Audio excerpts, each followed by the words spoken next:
Good evening, you're now with me, Lorenzo Isaac, for TVS Nightline. Here are the headlines for tonight. The Sarawak government announces that plans are underway to build Rumah Sarawak, a Sarawak building complex in the heart of Kuala Lumpur. Meanwhile, young engineers from Sarawak are now emerging as the faces of Malaysia's semiconductor industry. In world news, Thailand's former queen, SIRIKIT, the mother of the current king, Vajiralongkorn, dies at the age of 93.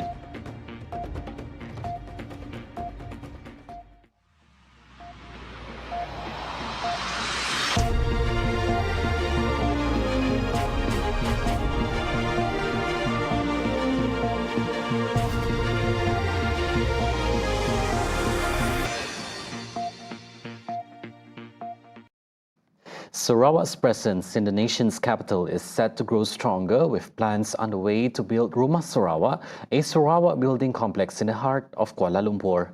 Premier Dato' Peninggi Tan Sri Abang Johari Tun Openg said the complex will serve as a hub for Sarawakian students studying in Peninsular Malaysia and as a central meeting point for the Sarawak community residing in the capital. He adds that the state government has identified a suitable plot of land and has taken initial steps to move the project forward. Saya dah dapat mengenal pasti sebuah kawasan tanah di Kuala Lumpur untuk kita membangunkan bangunan Sarawak. Dan kompleks ini akan juga menempatkan hostel dan juga tempat anak Sarawak berkumpul. Jadi kita dah ada kenal pasti, saya rasa dalam 3 tahun bangunan Sarawak akan berdiri teguh di tengah-tengah Kuala Lumpur. The proposal was first raised during last year's Lan Berambeh Anak Sarawak event, when accommodation issues for off-campus Sarawakian students were brought to light. According to Abang Johari, the building is expected to be completed within 3 years, a landmark that will stand proudly in the heart of Kuala Lumpur. He stresses that with the land now secured, construction will begin soon. Following Sarawak's acquisition of Affin Bank, whose headquarters is based in the Tun Razak Exchange, the Premier said Rumah Sarawak will be located there, ending the need to rent government premises in the capital. Meanwhile, the Sarawak government is exploring a new approach to finance higher education for Sarawakian students. But unlike the existing National Higher Education Fund Corporation PTPTN loan model, Abang Johari said the state will not adopt a loan-based system like PTPTN, as it only adds to the financial burden of graduates after completing their studies. Kita nak cari kaedah. Saya sini juga mengikut madam PTPTN. PTPTN ya, kalau kita ngikut modelnya, akhirnya penuntut akan berhutang. Mana?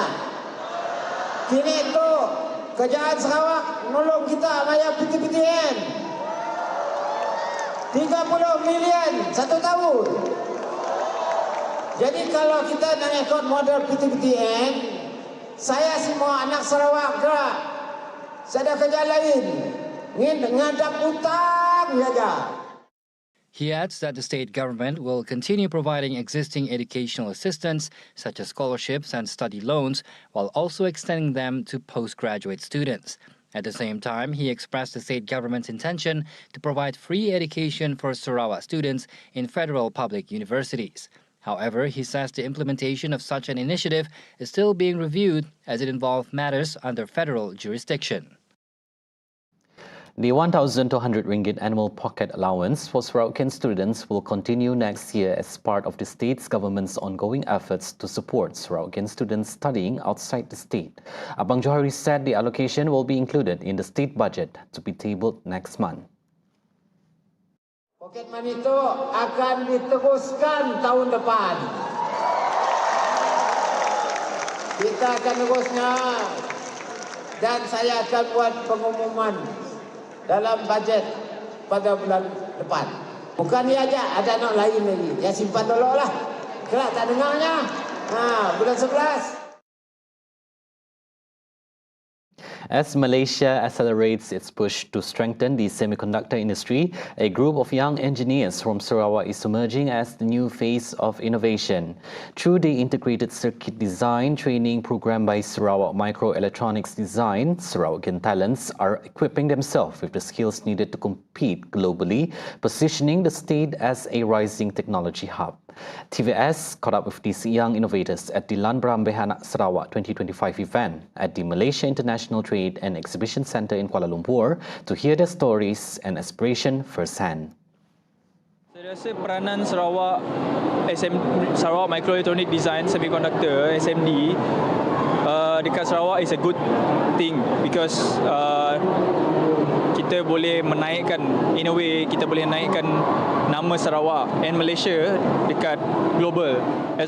For Chai Yu Wei, the training experience at SMD has provided deeper insights into the semiconductor industry.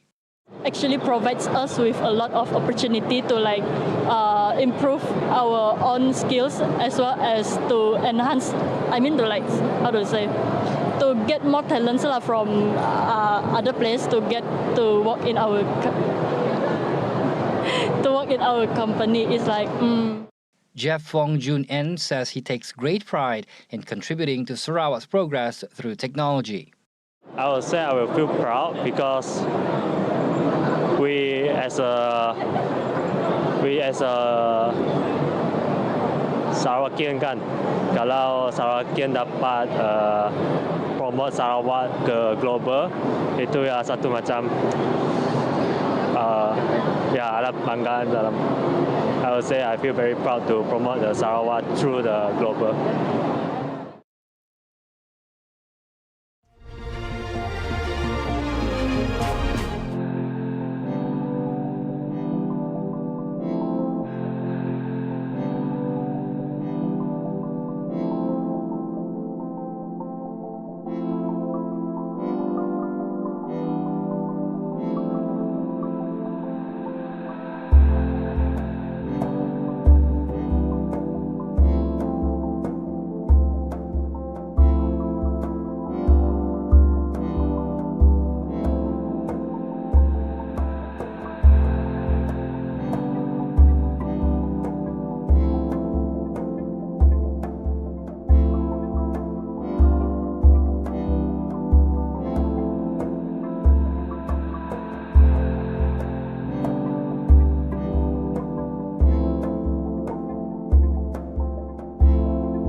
On to world news. Thailand's former queen, SIRIKIT, the mother of the current king, Vajiralongkorn, and wife of the nation's longest reigning monarch, died late on Friday at the age of 93. In a statement, the palace said SIRIKIT had suffered several illnesses while hospitalized since 2019, including a blood infection this month.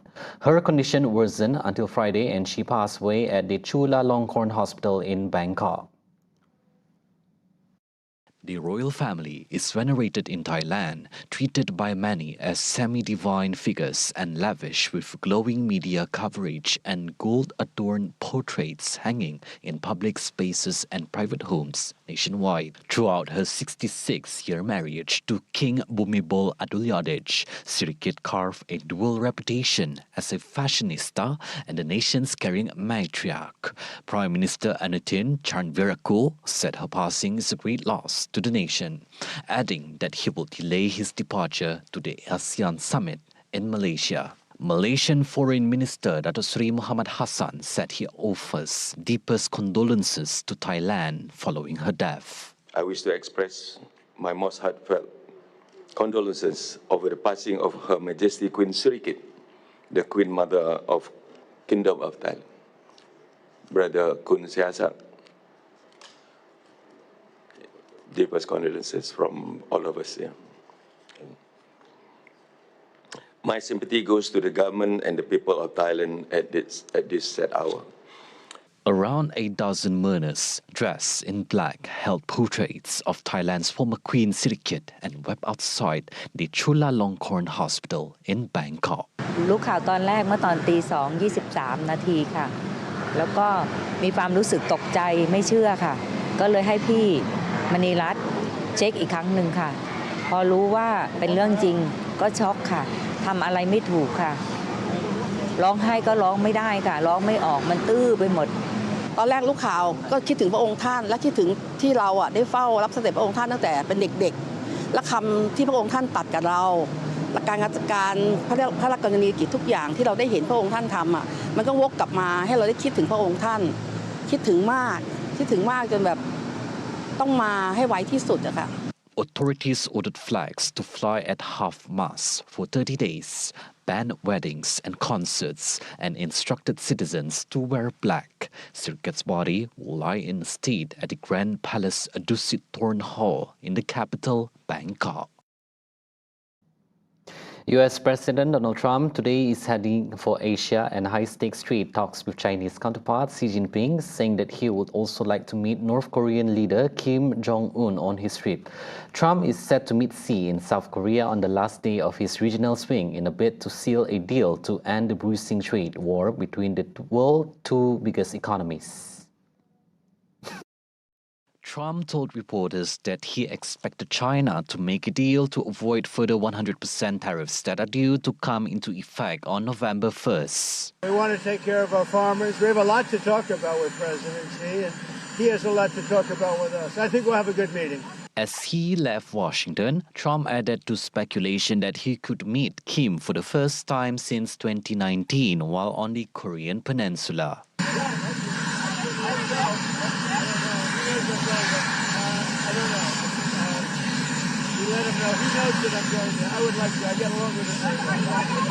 Trump's first stop will be Malaysia, where he arrives on Sunday for the ASEAN summit, a meeting he skipped several times in his first term. Trump's next destination will be Tokyo, where he arrives on Monday. However, the highlight of the trip is expected to be South Korea on Wednesday, ahead of the Asia-Pacific Economic Cooperation APEC summit.